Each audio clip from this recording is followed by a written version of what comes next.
बड़ा बयान सामने आया है। शकील अहमद ने अपने घर पर हमले की आशंका जता दी है और कहा कि आज मेरे पटना मधुबनी के घर पर हमला हो सकता है। कांग्रेस हमारे घर पर हमला करा सकती है। कांग्रेस नेतृत्व पर हमले का उन्होंने आरोप लगा दिया। शकील अहमद ने राहुल गांधी को डरपोक कहा था। न्यूज़ 18 के पॉडकास्ट में राहुल पर उन्होंने निशाना साधा था और कांग्रेस नेतृत्व पर उन्होंने सवाल उठाए थे, कांग्रेस की कार्यशैली पर उन्होंने सवाल उठाए थे। और अब उनका ये पोस्ट सामने आ गया है जिसमें उन्होंने लिखा है कि अभी भी कांग्रेस के कुछ साथियों ने गुप्त रूप से मुझे खबर किया है कि कांग्रेस के राष्ट्रीय नेतृत्व ने बिहार कांग्रेस युवा कांग्रेस को यह आदेश दिया है कि कल दिनांक 27 जनवरी को पुतला दहन के बहाने मेरे पटना और मधुबनी निवास पर आक्रमण किया जाए। यह जनतंत्र के सिद्धांत के खिलाफ है।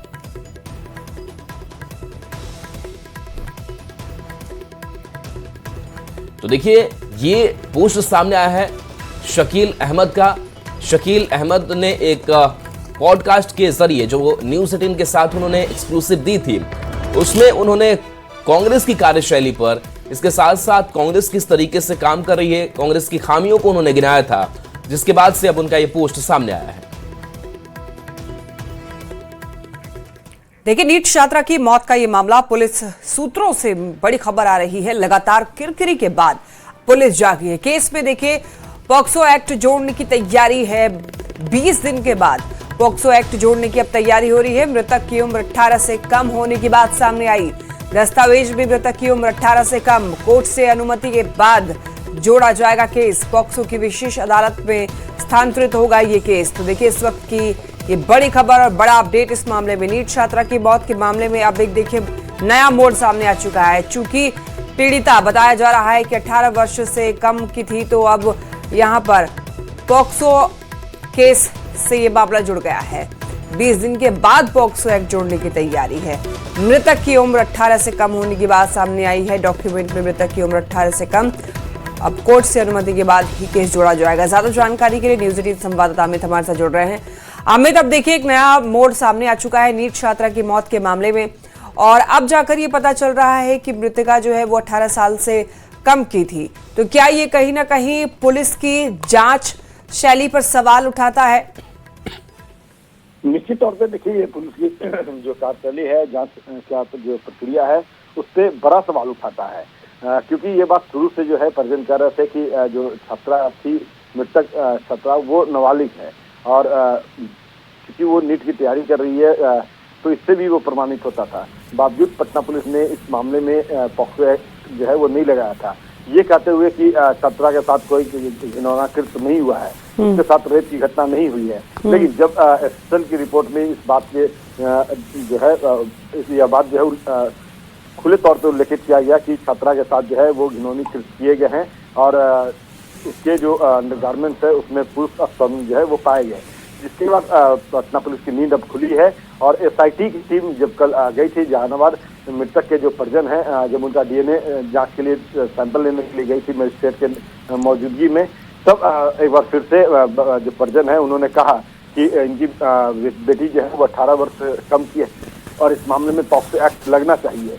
डीजीपी से भी जब परिजन मिले थे, उस समय भी अनुरोध किया था कि इस मामले में लिपापोती करने की कोशिश पुलिस के द्वारा की गई है और पॉक्सो एक्ट नहीं लगाया गया है। जिसके बाद अब एसआईटी की नींद खुली, पटना पुलिस की नींद खुली है और जो एसआईटी है उसके जो टीम के नेतृत्वकर्ता थे, उन्होंने परिजनों से डेट ऑफ सर्टिफिकेट मांगा, प्रमाण मांगा, जिसके बाद मैट्रिक का सर्टिफिकेट और आधार कार्ड जो है वो मुहैया कराया गया है।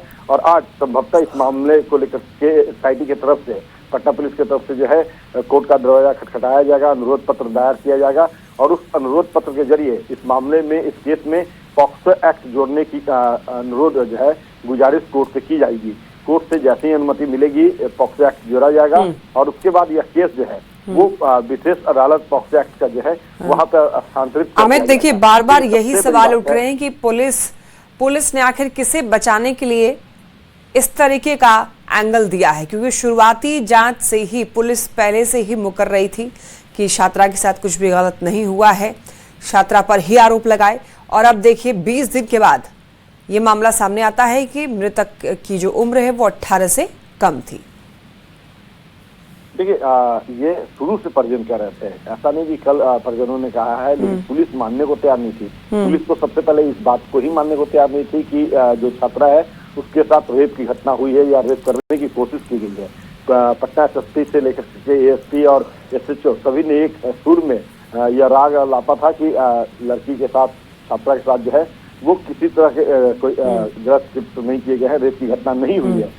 परिजन हालांकि लगातार इस बात को लेकर के अमित, इसीलिए सबसे बड़ा सवाल यही है कि पुलिस किसे बचाने की कोशिश कर रही है। बिल्कुल, देखिए ये सबसे बड़ा सवाल है और न्यूज 18 लगातार इस सवाल को रेज करता रहा है और यही वजह है कि अब जाकर 20 दिन के बाद नींद खुली है और वो भी तब जब एसएसएल की रिपोर्ट आई और उसमें इन बातों का उल्लेख है कि जो छात्रा है, मृतक है, उसके अंडरगारमेंट से पुरुष स्पर्म पाए गए हैं। तो जाहिर सी बात है कि अब प्रमाणित ये इस बात का प्रमाण जो है वो हो चुका है। जहां तक बात रही एम्स की मेडिकल रिपोर्ट की, तो वो भी संभवतः 1 से 2 दिनों के अंदर आ जाएगा। लेकिन अब जो पुलिस है वो ये मान के कर रही है, एसआईटी ये मान के कर रही है। जो गृह मंत्री ने भी समीक्षा की थी तो उन्होंने भी साफ तौर पे कहा था कि देखिए एम्स की जो रिपोर्ट है वो आने दीजिए। लेकिन अब तो ये प्रमाणित हो चुका है ना कि छात्रा के साथ गलत कृत्य किए गए हैं, क्योंकि जिस तरह से एसएसएल की रिपोर्ट है वो इस बात को तस्दीक कर दी है, इस बात को प्रमाणित कर दी है कि छात्रा के साथ जिन्होंने कृत्य की गई है और उसी कारण से उसके जो अंडरगारमेंट्स है उससे पुरुष स्पर्म पाए गए हैं। अब डीएनए के जरिए ये पता लगाने की कोशिश एसआईटी कर रही है कि वो स्पर्म किसके हैं, तो कौन वो गुनहगार। ठीक है अमित, ये अब एक नया इसमें कह सकते हैं कि अब कोर्ट से अनुमति के बाद ये केस जोड़ा जाएगा। बहुत धन्यवाद आपका इन तमाम जानकारियों के लिए। सीएम नीतीश की समृद्धि यात्रा का दूसरा चरण है। समृद्धि यात्रा का आज से दूसरा चरण है। आज मधुबनी में सीएम की यात्रा होगी। मधुबनी को करोड़ों की सौगात सीएम देंगे। झंझारपुर में सीएम नीतीश का कार्यक्रम है। सीएम नीतीश जनसंवाद करेंगे। तो सीएम नीतीश की समृद्धि यात्रा से जुड़ी खबर है, जहां सीएम की समृद्धि यात्रा का आज से दूसरे चरण का आगाज हो रहा है। आज मधुबनी में सीएम होंगे। कई बड़ी योजनाओं के उद्घाटन, शिलान्यास किए जाएंगे और सीएम नीतीश आज जनसंवाद भी करेंगे और सीएम के दौरे को लेकर प्रशासनिक तैयारियां भी तेज है और यहां जीविका दीदियों से भी संवाद होगा। अब दिल्ली से बड़ी खबर की ओर रुख करते हैं। लैंड फॉर जॉब मामले में आज अहम सुनवाई होगी। दिल्ली हाई कोर्ट में देखिए अहम सुनवाई आज होने वाली है। लालू प्रसाद के खास भोला यादव की याचिका पर सुनवाई। याचिका में भोला यादव का आरोप 5 सरकारी गवाहों का बयान कानून के अनुसार दर्ज नहीं। भोला यादव ने बयान को अवैध और अमान्य बताया है। लैंड फॉर जॉब मामले में भोला यादव से आरोपी याचिका में कहा गया है कि इन लोगों का बयान मजिस्ट्रेट के सामने धारा 164 सीआरपीसी के तहत पहले दर्ज किया गया और उसके बाद में उन्हें माफी दी गई, जबकि कानून के अनुसार पहले माफी दी जानी चाहिए और उसके बाद उनका बयान दर्ज किया जाना चाहिए था। तो देखिए यहाँ पर ये बड़ी खबर लैंड फॉर जॉब मामले से जुड़ा हुआ। आज सुनवाई होगी दिल्ली हाई कोर्ट में। भोला, यहाँ पर बताते चले आपको, भोला यादव की याचिका पर आज सुनवाई का दिन है। गणतंत्र दिवस पर तेजस्वी यादव ने अपने सरकारी आवास पर झंडा नहीं फहराया। तेजस्वी की जगह लालू प्रसाद ने एक पोलो रोड पर जाकर तिरंगा फहराया। लालू प्रसाद ने तिरंगे को सलामी दी। अब इस पर सियासत गर्मा गई।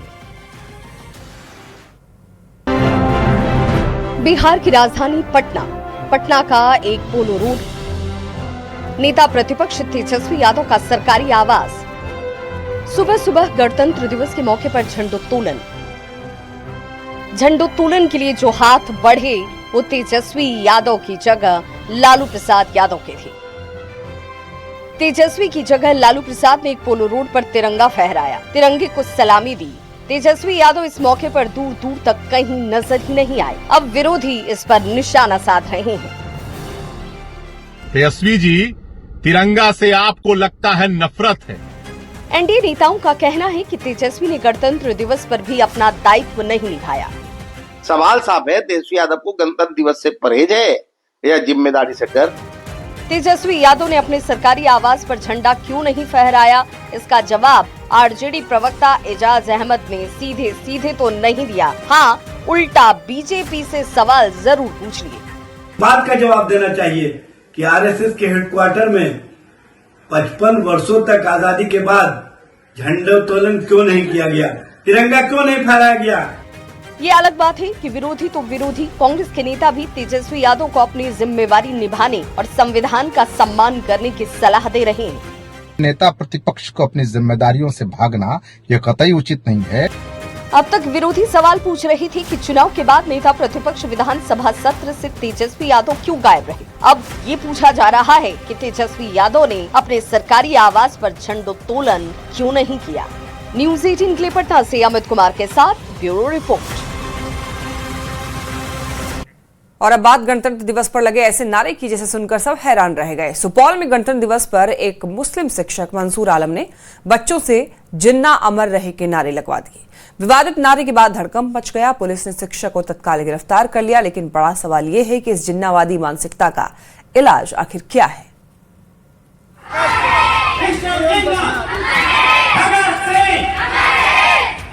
सुना आपने, गणतंत्र दिवस पर मिस्टर जिन्ना अमर रहे के नारे लगवाए जा रहे हैं। ये तस्वीरें हैं सुपौल के अभुवार हाई स्कूल की, जहां गणतंत्र दिवस के मौके पर झंडोत्तोलन हो रहा है। स्कूल के फील्ड में बच्चे जुटे हुए हैं, बच्चों से नारे लगवाए जा रहे हैं। बच्चे पूरे जोश में अमर रहे बोल रहे हैं। इस बीच मिस्टर जिन्ना अमर रहे के नारे सुनाई देते हैं।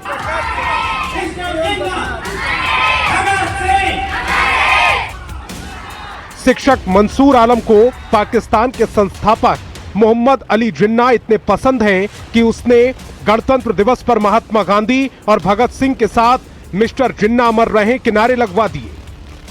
अब आप भी सुनिए मोहम्मद मंसूर आलम बच्चों को कैसे नारे लगवा रहे हैं।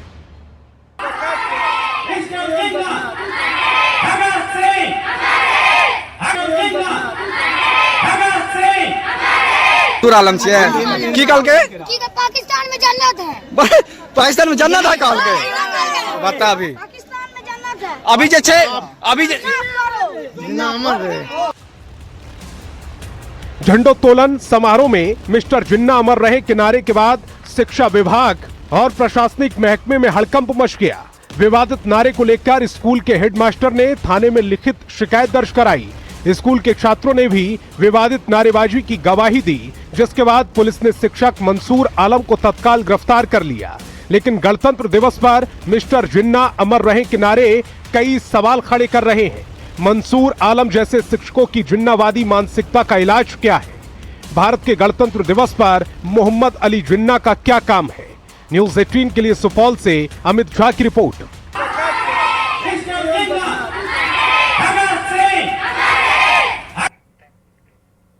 खबर मधेपुरा से है, जहां गणतंत्र दिवस पर निकली प्रभात फेरी में पीले रंग पर बवाल मच गया। मुस्लिम युवकों ने प्रभात फेरी को इसलिए रोक दिया क्योंकि बच्चों ने पीले रंग के कपड़े पहने थे, जिस पर देशभक्ति के स्लोगन लिखे हुए थे। मुस्लिम युवकों ने पूछे कपड़े का रंग हरा क्यों नहीं, फिर शिक्षकों की पिटाई कर दी गई। बड़ा सवाल है कि गणतंत्र दिवस के जश्न में मजहबी रंग का क्या काम?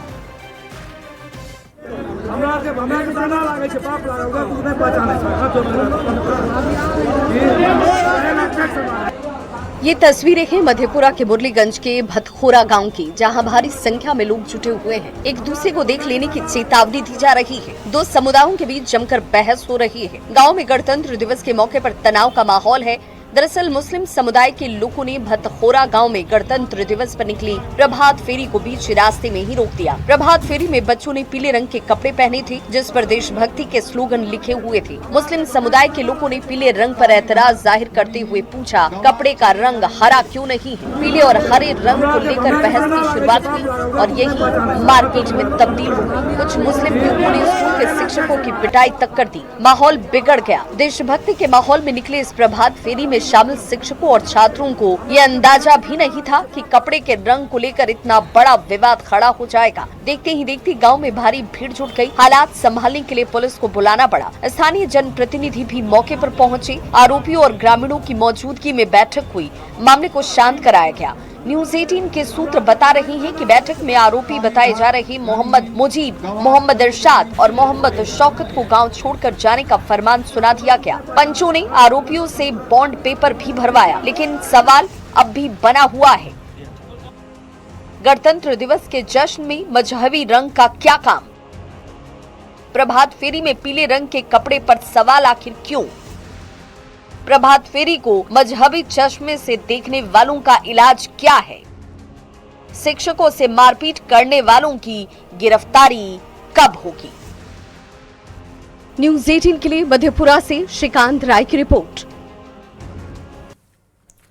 नीट की छात्रा संवेदना की मौत मामले में एफएसएल की टीम ने मां, पिता, भाई समेत 5 घर वालों के डीएनए सैंपल लिए। एसआईटी ने घर वालों और आरोपियों सहित 15 लोगों की सूची तैयार की है, जिनका डीएनए सैंपल लिया जाना है। देखिए, चल रही जांच के बीच मृतक छात्रा के घर वालों ने डीजीपी से 8 मांगे की है। इस रिपोर्ट में देखिए। पटना में रहकर नीट की तैयारी कर रही छात्रा संवेदना की मौत को 15 दिन हो गए।